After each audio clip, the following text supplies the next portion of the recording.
FBI investigations are fueled with risk, especially when using civilians as informants. A lot of times these informants have been involved in some not so legal behavior or they're associated with it in some manner, and in efforts to part ways with that lifestyle or avoid jail time or receive some sort of payout, they will assist the FBI in their investigation to bring down an intended target. But what happens when lines get crossed and working relationships become more than just that? Today's case covers that. The FBI agent wound up entangled in an extramarital affair with his informant in what would unravel with him making history as the first FBI agent to earn a title, but not as a hero. The title would be the first FBI agent convicted of murder. Today we are discussing Mark Putnam and the murder of informant Susan Daniels Smith. My name is Misty Sims and this is Beyond Reasonable Doubt. Let's dive right in.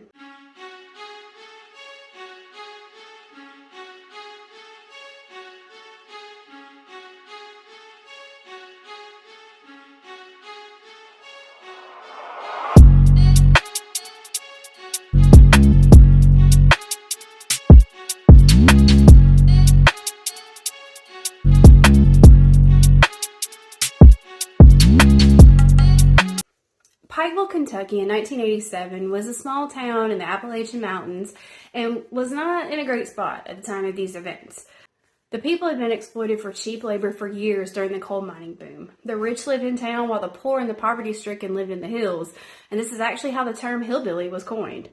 Regardless, they were proud people, and this was called McCoy country because if you're familiar with the feuding stories of the Hatfields and McCoys here in America, this is where it happened. And ironically enough, there are still Hatfield and McCoy police officers in our story today. So hang on to that for later. Well, Susan Daniels Smith was born in 1961 in West Virginia to parents Tracy, who was the direct McCoy descendant, and father Sid, who was a coal miner. Now, her father would be out of work regularly and he drank heavily, and the family lived in a very small home in an area called Lonesome Holler, which was a little rougher area. And Susan was one of 9 kids, and she was known for being a smart girl. She was on the drill team. Things seemed to be going well, but she would still end up dropping out of school like so many other kids in her area who never completed high school. Susan felt like she just had better things to do. And then as a teen and an adult, she developed a very fiery temper. Neighbors would say that she was a kitten with a temper since she had a sweet side as well. And at just 15, she met the man she would later marry named Kenneth Smith. And Kenneth was 24 at the time of their meeting and was one of the premier meth dealers in the area. They would marry when Susan was just 19 and go on to have 2 children together named Miranda and Brady. And they divorced shortly after Brady was born, but they kept living together because it was said that this divorce was really more for practical reasons, such as being able to collect 2 welfare checks. Kenneth, he grew into being an abuser. He cheated on Susan many, many times. And while she would leave, she always came back. And they would end up buying a small home close to the railroad tracks. And this is where they were living when Mark Putnam came into their lives. Now, Mark Putnam was a 27-year-old brand new out of the academy FBI agent. And by brand new, I mean literally 1 week out of the academy. And he wasn't overly excited about this assignment in Pikeville at first. It was a dismal, rough area, known for crime and things like that. But because of the amount of crime, Mark could see he could make a name for himself in this area and really go somewhere as an agent. And Mark was super ambitious.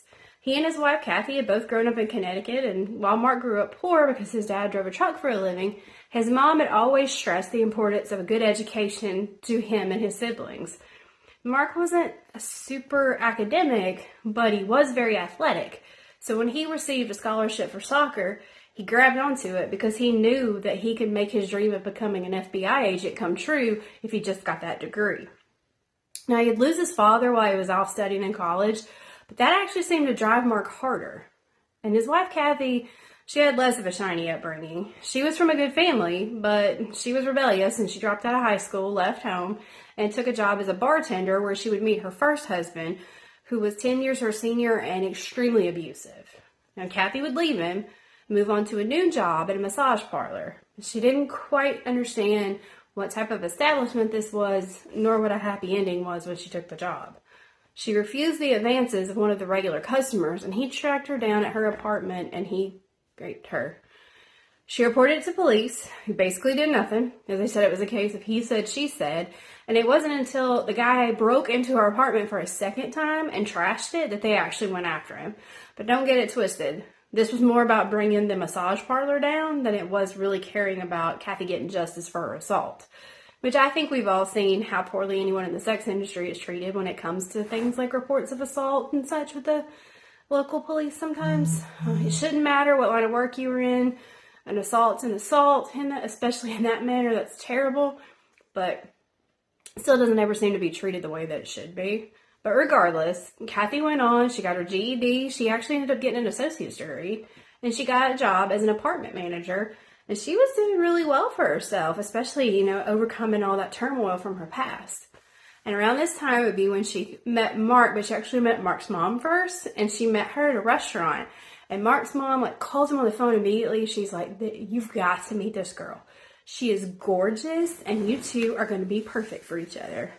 Well, she was right, and the pair would end up dating, and they actually eloped on Easter weekend in 1984.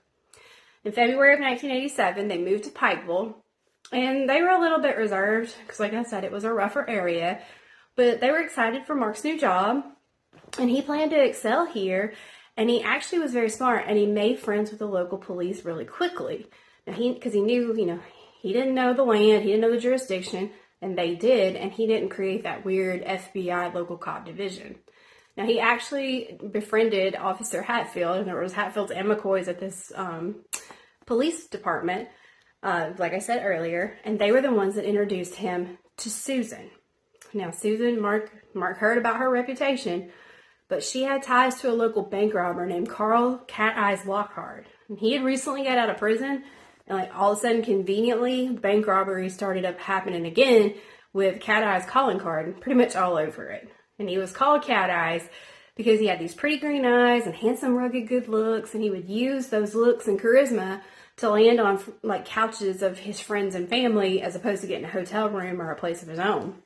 So it wasn't long before he found himself couch surfing on his good buddy Kenneth's couch, Susan's estranged husband. Now, Susan liked Cat Eyes okay, but she knew he talked a whole lot, and she could use that to her advantage. And she was making pretty good money as an informant because she was homegrown in that holler. She knew everything about everybody. And she was a very pretty girl, a little bit of a charmer, so she was able to get him talking and keep pulling things out of him. So Officer Bert Hatfield took Mark to meet now 25-year-old Susan and Kenneth at a restaurant. And Mark said she was a beautiful brunette with a pretty smile and tight clothes, and obviously couldn't help but look, but that was it. And Kenneth kept trying to overtalk her. And Mark knew he didn't know anything, so he took Susan outside to try to talk to her alone to get some info. But she kept asking him questions about his wife and what she looked like, and did she have a good body. And he thought Susan was just evading questions about Cat Eyes, but it would soon become very apparent why she was asking these questions. She started coming to his office in Pikeville 2 to 3 times per week. Now, he had a $5,000 budget for informants, but he was a little wary of Susan in the beginning because he kind of just thought she was playing games with him. But he kind of, set that to the side, partnered up with her, and she dropped the first big tip on Cat Eyes, saying that she knew he had planned to hit the First National Bank in Farrell's Creek. Well, Cat Eyes followed through with that plan, and Susan's intel proved to be good. Sadly, Mark was out of town when the bust took place, so he didn't get any credit for it, and Susan was ticked that he didn't. She didn't even want to take her money. She wouldn't even take the payment because she was so angry over another officer getting credit. Mark told his supervisor how she was acting, and he said, hey, draft up a memo about what's going on and just put it and the money back in the safe. Now, Mark kept trying to be nice to her, as nice as he could, because he needed her to testify against Cat Eyes. And Susan said she needed money because she was trying to get her kids out of town and move away from Kenneth, but she couldn't keep her mouth shut. So she's bragging all over town about being an informant. Well, by the fall of 87, she decides she needs to make friends with Mark's wife, Kathy, and she starts calling their house regularly. And Kathy is super sweet and warm, so, she knew what a rough life was about, and she felt a connection with Susan, and they became friends. And Susan asked her a whole lot of questions. And, Kathy knew she had a thing for Mark, but she wasn't worried because, Mark was super professional. And they were bonding, they're becoming friends, and even though it was awkward that, Susan's making eyes at Mark, and even though Kathy trusted Mark, she did tell him, never get involved with that woman, she'd ruin you. Well, Kathy was about to give birth to their second child, and Mark's working a huge case that involved a truck chop shop. So Kathy was going to fly out to be with family in Connecticut and give birth there. And Mark was going to wrap up the case, catalog everything he needed to do, and then fly out and join her and take some time off after his son was born. Well, the arrest for the chop shop, it didn't go down the way that it was supposed to, but it was still one of the biggest recovery jobs that they had done. So drew Mark some attention, including Susan's. So she popped by his office and propositioned him, I guess, for a reward of a little fling with her. Well, he said absolutely no. Kathy was also supposed to be her friend, and Susan was like, well, Kathy doesn't have to know. Mark still turned her down, and Susan, she didn't really seem to be upset, but Mark was kind of unsettled now that he was realizing how strong her feelings were for him, and he tried to brush it off. He went ahead and made his plans to go to Connecticut. He made it out there before his son was born in December, and the family stayed until after Christmas. As soon as they got back to Pikeville and he went to his office, who do you think was there waiting for him? If you guessed Susan, you guessed right. And she welcomed him back with a big old kiss on the lips that he wasn't expecting. But she's like, oh, wait, I've also got some gifts for you, which were new running shoes and a Nike shirt. And he tried to decline it, but Susan was like, I need to just thank you for all you've done for me, so please just take it. And so she kind of dropped him and she left. So Mark, being a professional, drafted up another memo about what had happened and put it and those items in a safe. Now, Susan proved to be great at her job as an informant, came through for the trial, great witness. But right after this, Mark got a new partner called Agent Ron Poole. He was 37 years old, a little overweight as described by Mark, which Mark didn't like because he thought an FBI agent should be in great shape. But because Susan was giving a lot of information around local drug activity, and this was Agent Poole's specialty, he started passing Susan off to him. And he tried to befriend Poole a little bit more, invited him over to his house for dinner, and then really didn't like it because Susan, he was keeping, hang on. Really didn't like it because he was making eyes at Kathy too. So, not a great look on Agent Poole. Well, then Susan starts realizing that Mark's trying to pass her off. And she gets more clingy and a little desperate and upset. She's calling Kathy super emotional. She's admitting to taking pills, drinking a lot. And, Kathy's super sweet and understanding. But all this, and Pikeville as a whole, is taking a toll on her. So she's like, Mark, we just need to go as a family and get out of town. So they did just that. They took a 10-day vacation to Myrtle Beach. But when they got back, old problems are still there. And Kathy gets a phone call from an anonymous person saying that Mark has been fooling around with Susan. Now, Kathy tried to talk to Mark about it. Mark, of course, said it wasn't true, and at the time it wasn't, and explained the situation, but this just took a toll on Kathy, along with everything else. So she's starting to fall into a deep depression. Mark's throwing himself into his work, so she has nothing, right? Well, Susan figured out she needed to be smart and start bringing Mark other tips besides the drug activity since he's so busy. And she brings him a tip about a bank heist. Even though it's a good tip, he still tried to push her off on Agent Poole. So she starts growing desperate. Her identity as an informant is out there for everybody to know. People are stopping talking to her. So she builds on the story. Now she starts telling people that she's having an affair with Mark. Even though she wasn't at the time. She starts telling everybody that. And Mark, he's just, at this point, he's having more than he can take, right? And Kathy's like, I don't like it here anyway. So they decide to ask for a transfer out of Pikeville. I mean, he had a lot of things going on at his home after the chop shop raid. Property getting damaged, tires getting slashed. Kathy is depressed, she's anxious, all this type of thing. It's a lot going on. Well, luckily, her sister came for a visit during all of this, and they were able to get a date night. But in the process of this date night, they run into a local politician that Susan had dropped a tip on saying that he was passing out bags of pills for votes. Well, they speak to him, bring him on over, and he starts making eyes at Kathy and scooting on into her. When Mark leaves the table, the conversation turns real dirty. And Kathy keeps it going. And she's like, well, what about we have sex high on coke? And sure enough, this politician offers her some drugs and party drugs. And Mark was like, I cannot believe you pulled that off and were able to get that info out on him. He talks to his team and brings Kathy in. We need to plan a sting operation. Let's take this guy down, right? So Kathy's all excited. She's feeling great now. It's getting close to Thanksgiving. So in order to thank Susan, she tells Mark she wants to invite Susan and her kids over for the holiday, especially since Susan's who gave the good tip. And Mark's like, heck no. I don't want any criminal informant in my home. Well, Susan called Kathy that night, and she was super excited because she knew what had happened. Even though Susan and Kathy hadn't talked yet, Susan knew all about the tip and Kathy, pulling the politician in. When she asked her how she heard about it, she said Ron Poole. Kathy gets mad, calls Ron, who they've developed a friendship now, and Ron's like, I didn't drop it. It was probably your stinking husband telling her.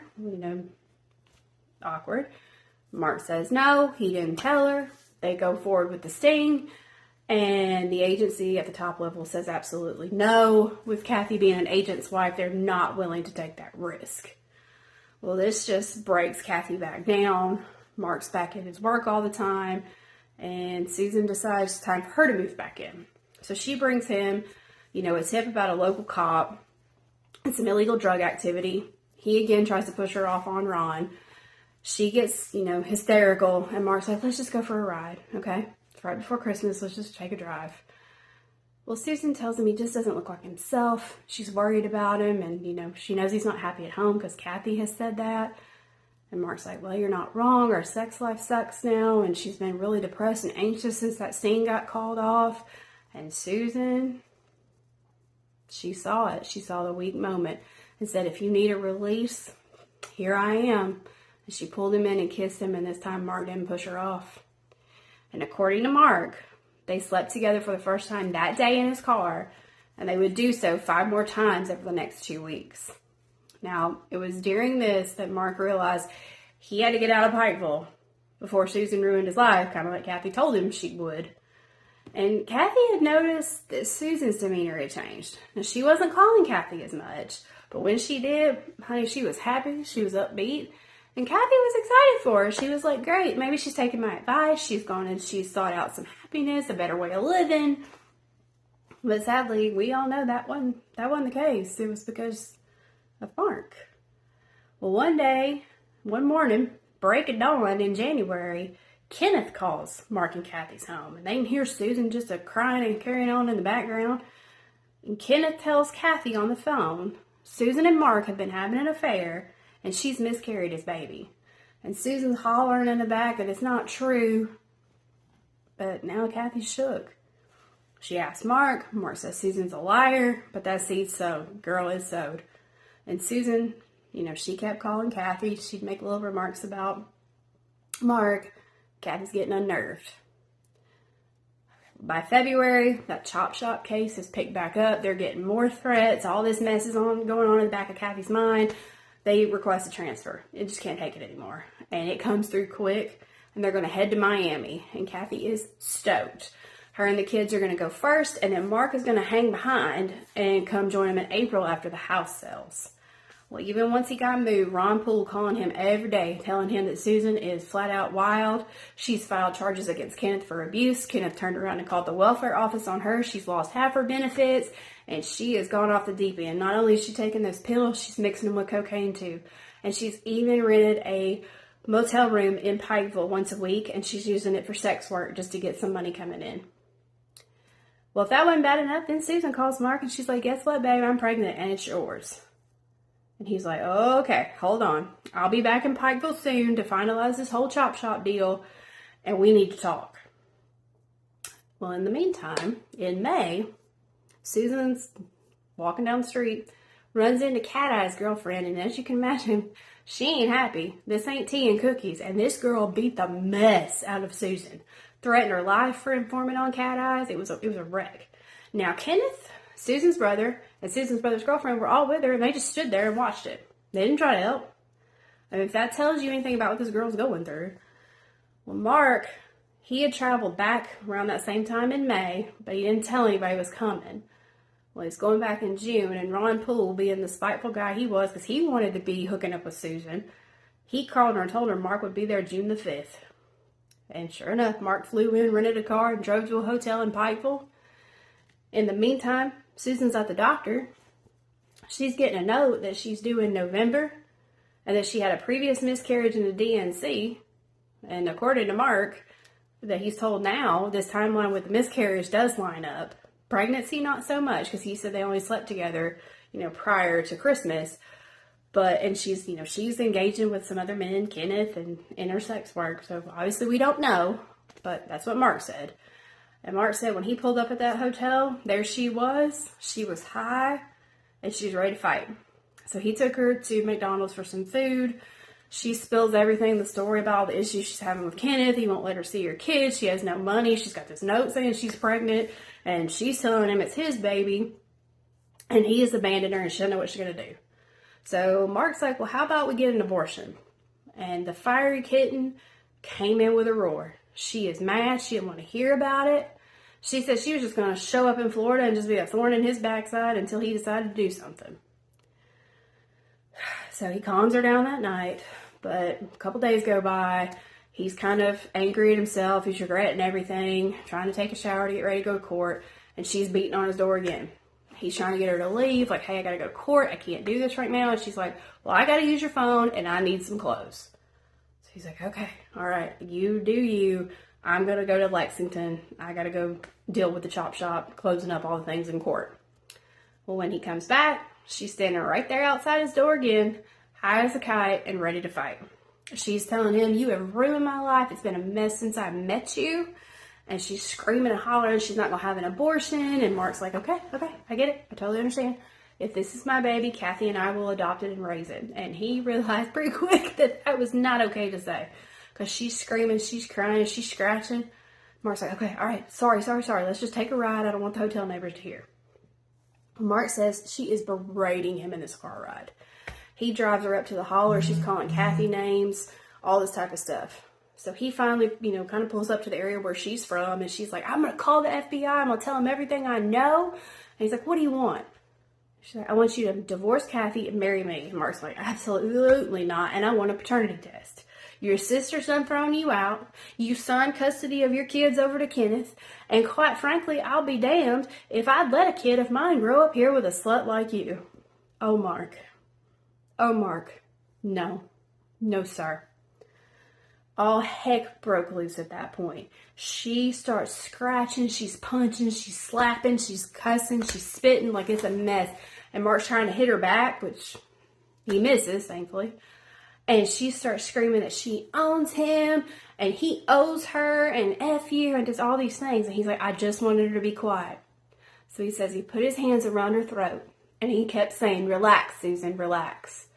And he thought he had calmed her down until he realized that she was slumped over and not breathing. She's gone.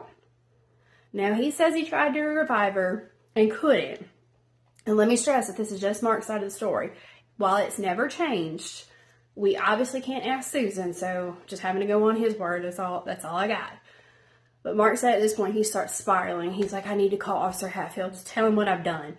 And then he's like, no, I'm just going to take my own life. And then he's like, no, I don't want my family to suffer. This is my doing. I don't want them suffering. So what am I going to do? I got to think about it. So he gets out, he pulls Susan out of the car, and he puts her in the trunk, and he drives back to the motel to think about what he's done. And manages to go to sleep that night. And then he goes to Lexington the next morning with her body still in that trunk. And he said he was surprised that there was no real smell, but ugh. That afternoon, he drove out again. He went up into the mountains on Harmon Branch Road where there were a lot of the deserted coal mines, and he took the first mining road that he came to. There was a ravine with a small creek at the bottom of it, and he carried her body down into some brush that was low enough to not be in the direct side of the road, and he left her there. Now, that night, he bumped into a local reporter that was like, hey, I need to talk to you. And she told him about Susan had been spreading all these rumors all over town that they had been having an affair and she was pregnant with his child. Well, of course, Mark's like, absolutely not true. And the reporter believed him because Mark was supposedly this consummate professional and Susan was known to be a liar. 3 days later, he called Susan's sister, Shelby Ward, to ask if she'd heard from Susan, just trying to like cover his tracks. But Shelby's like, no, I'm worried. I haven't heard from her, and I know what she's been saying about you, Mark. And he's like, well, I think you should file a missing persons report. In the meantime, while she's trying to do that, he's calling his Pikeville office saying he's worried about his informant because he can't reach her. But he did mention that the last time that he had talked to Susan, she was going to talk to some drug contacts. Mark. Well, when Shelby filed that missing persons report at Mark's direction, Detective Richard Ray was who was assigned the case. So he traveled into town, heard all about Susan's past, the pregnancy rumors, and that Mark was the father. Now, Ray wanted to talk to Mark, so he went to Lexington and noted that Mark was cooperative, but he seemed super nervous. And, meanwhile, like, Susan's obviously, she stopped calling Kathy, who's living in Florida now. And Kathy was kind of happy to be ready, to be rid of all the things from Pikeville. But, like, Mark is kind of a mess. He's not sleeping. He's having all these stomach issues. And that part is worrying Kathy. So he goes to work at his office in Florida. His supervisor says he's heard all about Susan and the Pikeville situation. And like a lot of police do with women with records like Susan's, they didn't think much of it, especially since Mark was supposedly such a great, outstanding agent. So he just kind of brushed it off, and they dropped it. Well, months passed, and even Susan's mom's getting worried. And they don't really have a relationship, but Susan never missed calling her on her birthday, and she did. So now her mom's involved. And Detective Ray has talked to her, he's talked to his sister, talked to all kinds of people, and all roads just keep leading back to Mark. So by January of 1990, Detective Ray is ready to have a heart-to-heart with Mark and the FBI about the Susan Smith case. Now, Mark, he had a stellar reputation, and the FBI didn't really seem to care that Ray thought he could be involved. So Ray went above them, and said he's going to call the Justice Department and have their own investigation done because they threw this informant to the wolves, and if they don't do anything about it, then he's going to call the press. Well, that got some attention, and the FBI sends in outside agents to investigate. Well, they first want to look at Kenneth because of his violent past, but they know they got to rule Mark out. Well, Mark found out again, went back to his boss and said, I think we need to request our own internal investigation. His boss says, no, but would you agree to take a polygraph with the Kentucky police? Mark said he would, and his boss was like, that's all I need to know to believe you. Whew. The investigation, well, it focused in on that last week that Mark was in Kentucky when Susan went missing. And they started questioning Mark. And this is where he made his slip up. When they asked him how old was Susan, he said she was 28. Now, past tense, y'all know this is always a red flag in these kinds of interviews. They questioned Mark after that for days. And he never asked for an attorney. He actually refused one. And he'd go home at night, and Kathy could see the toll that it's taken on him. And she marched herself up to that office, and she was mad. She was like, look what you're doing to him. I've worked and helped him do things for the FBI, up to, trying to anyway. And I want to be interviewed too, because Susan was my friend. And then she aired all her grievances about how awful Pikeville was, how Agent Poole was just trying to be ugly to her husband, spreading rumors on him. And he had been the one that was probably sharing sensitive info anyway. And they were like, well, do you think that Agent Poole could have taken her life? And Kathy's like, well, no, because I don't even think she's dead. I think she's just laying low after she's probably said some of the wrong things about the wrong people. Well, by this point, Mark was ready to take that lie detector test that he had been asked about. And later he said he never thought he could pass it, but it was just more about being at his breaking point. And honey, broke he did. A few questions in, the deception is like all over the place, and the test administrator steps out to speak to the lead investigator from the FBI, Agent Hudgens. And Agent Hudgens came in and gave Mark a chance to talk. He's like, look, this is a mess. You just need to tell me. And Mark's like, you know what? I want to get it over with. I'm going to tell you everything, but can I please just call Kathy first? So sure, dials her up, and he's like, Kathy, this is going bad. And she's super street smart, and she's like, listen, you're not under arrest. Just come home. Just come home. Because she doesn't know all the details yet. But Mark did just that, and he came home, and he told her everything. He emptied his soul. And she slapped him across the face. Understandable that she was very upset, right? But by the end of it, she's blaming herself a little bit. And hear me out on this one. She said she could have put a stop to it if she wanted to, because she saw how infatuated Susan was with Mark. And they were a team, and she was just as close to Susan, and she did nothing to protect Mark from her. So she was angry with Mark, but she felt like she played a role in it as well. Well, she and Mark decided to hire him a defense attorney named Bruce Zimmett. And the first thing that old Bruce did was call the Pikeville FBI and say, well, you don't have a case. You don't have a body. All you have is circumstantial, and that polygraph ain't admissible. So we got nothing here, right? Well, he probably wasn't wrong, but Mark was ready to confess. He didn't want to do this anymore. He wanted a deal. He wanted Kathy to divorce him and move on with his life, because he just assumed he was going up the river, right, for the rest of his life. But Bruce comes with a really good resume, and he is savvy. And he got Mark a deal on first-degree manslaughter with a maximum of 16 years in prison, and Mark jumped all over it. He pled guilty on June 12, 1990, and made a full confession, and even led them to Susan's body, this was about a year later, so it was, just skeletal remains, but it was only about 50 feet off the road. Now, Shelby, her sister, was ticked about this deal. She was actually caught with a gun in her purse when she went to the court to hear Mark's plea deal. Now, on her own court date for those charges, she did say she had no intent to hurt him, nor did she think he planned Susan's death that day, and she apologized for the trouble she caused, and her charges were dropped. But this minute she got outside, she took it all back. She told the press she didn't mean a word of it, and her testimony then, or, admission, I guess, then created kind of this media storm over what everyone felt like was a slap on the wrist for Mark. She and her family even filed a wrongful death suit against him and got the court to exhume Susan's body for another autopsy. Now, while that autopsy didn't show anything any different, the judge did grant him $500,000 in their favor against Mark. Now, he didn't have anything at that point, so they couldn't really collect anything, but I think it was more just a point, right? So Mark was sent to prison, and Kathy sold their condo in Florida, and she and the kids moved to Minnesota to be closer to where he was going to be incarcerated. But within about a year, she went home to Connecticut because she needed her family's help. Like, Kathy herself is now on welfare. And she said she loved him, and she was going to stand by him, but she was haunted by Susan. She said she rarely slept more than 3 hours a night, and she would even wake up with the phone in her hand, thinking she was still talking to Susan. Now, Kathy even reached out to Susan's sister Shelby and formed a friendship with her. They talked daily, almost like she and Susan did. So I thought that was just telling of Kathy's character, and the need to make amends there, I think. But sadly, on February 5th, 1998, Kathy's 13-year-old daughter would find her dead in their home. Now, the press said it was a heart attack, but the medical examiner said that it was a combination of pancreatitis and liver disease due to alcohol abuse. Kathy was only 38, and the devastation of all this had caused her a lot of depression, a lot of anxiety, and she coped with it by drinking. And Mark said he was devastated because his children had to watch her suffer and now had to live without her.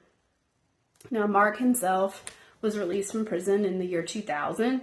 He served about half of his sentence, and he was released for good behavior because it said he was a model prisoner. He served in the chapel, he worked in the shop, worked in the commissary, he reunited with his kids, and he even got remarried. And then, as of filming this, he lives in Georgia and works as a personal trainer. Agent Poole, he sadly passed away the year of Mark's release at the age of 50 and had worked for the FBI the entire time. And Susan Smith's son, he passed away due to an overdose, and her daughter is married, but she stays away from interviews and the limelight, and I definitely don't blame her there. And I know we were quick today going over all this, but if you want to get more details on this case, you can read Joe Sharkey's book called Above Suspicion, or there is a film adaptation too that stars Emilia Clarke as Susan. So what do I think? Well, this story has a lot of parts, and I think it's a prime example of how trying to cover up something that you feel like is a mistake, it doesn't really work out. It just makes you like, what's that saying? Two wrongs don't make a right. Right. And I don't think Mark planned to end her life that night. I don't. I think it was emotion and just a lot going on. But I don't think he obviously had the right to take her life. And I don't think he had the right to shame her and call her the names that he did. It was hurtful. It was uncalled for. And considering he was participating in those acts that he was slut shaming her for, like, shame on you, Mark. And I don't think Susan, I don't think she ever had a chance. I think she was surrounded by this kind of life. She kind of liked it. And it just consumed her. And I mean, don't even get me started on poor Kathy. Like, my heart hurts for her, the wife she was, and the way she saw she and Mark as a team and felt like she failed him. And she even said she felt like she failed Susan. I mean, her heart has to be one of the biggest ones that I have ever heard. And I hurt for her that depression and anxiety was so debilitating that she literally self-destructed by self-medicating with alcohol. And these families, their lives were wrecked. And all because of, I guess, fate and some bad decisions. But I hope Kathy and Mark's kids are doing okay. I hope Miranda's doing okay. You know, Mark has served his sentence, so maybe we're all in a better place. But, I mean, the reality is Susan was broken. She's looking for love and thinking about all of her trauma and then the trauma for everyone else after all this. It's hard and it's heavy. So if you've made it this far today, try to do something nice for somebody or even yourself. At the end of the day, we all deserve a little love, just like Susan did. So thank you guys so much for being here. If you like this video, don't forget to click that subscribe button and notification bell on your way out so you'll know when I post new content. And you guys stay safe out there and stay sweet, my cupcakes. You know I love you, and I'll see you next time. Bye!